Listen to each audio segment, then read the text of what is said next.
feel good news.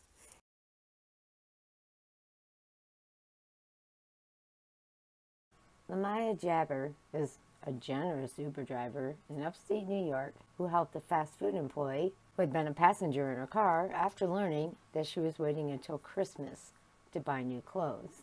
Miss Jabber says during the whole ride, she was talking about how she takes care of her grandkids and how she hasn't had any money to buy herself anything in so long, and she was actually going to wait until Christmas. It's August. She's waiting until Christmas so she can save up money to just buy herself a dress for church and a robe and house shoes.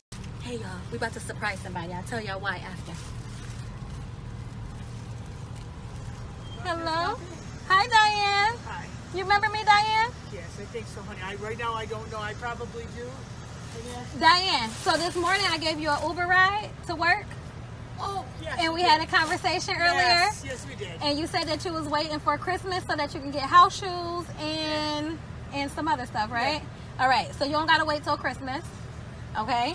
So I bought you a dress. Oh my God. Here's the dress. Oh, thank you. Because you so said much, you needed honey. something to wear to church. Those are probably the people behind me. Okay. But that's your dress so you can wear it to church. Oh, you're so sweet. If you don't like it, the gift receipt is in there. It's from Old Navy. And then here's a $50 Visa gift card. So you can take that and get your house shoes and your robe when it's time, okay? Thank you so much. This has been such a horrible day. You just made my whole day so much better. You're very. In the caption of the video that Miss Jabber put out, she wrote, "This was on my mind from the moment she got out of my car, so I had to contribute." She also added, "Can you imagine waiting until Christmas just to get a robe, house shoes, and an outfit for church? We tend to take things for granted, but why not help someone else if you can?" Thank you, Miss Jabber, for making this lady's day. You probably made her year. So awesome. There's a gentleman in Alabama who came up with a creative way to bring police officers closer to their communities. Rodney Smith Jr. has traveled all 50 states to mow lawns for free, and now he plans on performing the feat again for his next cause. I just finished my 50-state tour. I traveled to all 50 states mowing free lawn for veterans as a way of thanking them for their service. And for my last 2 states, Delta Airlines sponsored my trip to Alaska and Hawaii, so I'm very grateful for them.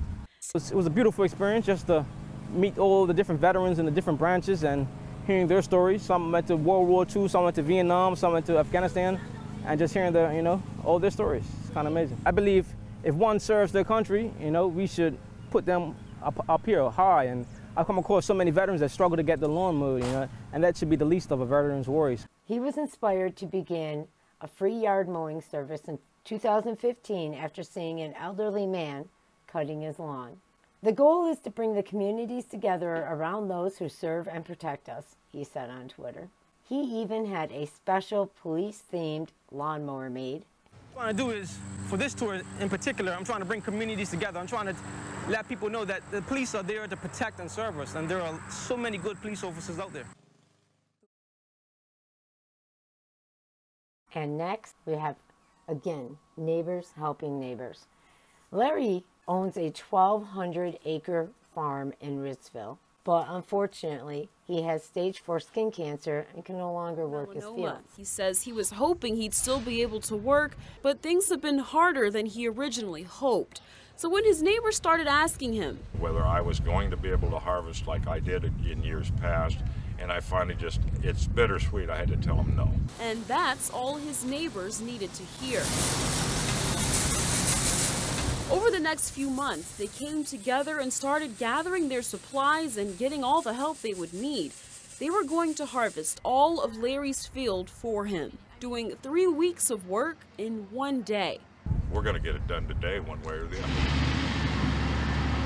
And now today, all of that effort is coming together. About 60 farmers are out in Larry's fields working the land. Mike Doyle is one of those, and he says he's known Larry for more than 20 years. My daughter and their daughter, they grew up together, so. When he first heard of him needing help, he says he immediately offered his assistance. I'm just glad to be here and help where I can and where I'm needed. Now, Larry says the dedication and support he's received from this community has just been overwhelming. It's just awe-inspiring to see how fast these fields are evaporating. A feeling he says can only be expressed with thanks.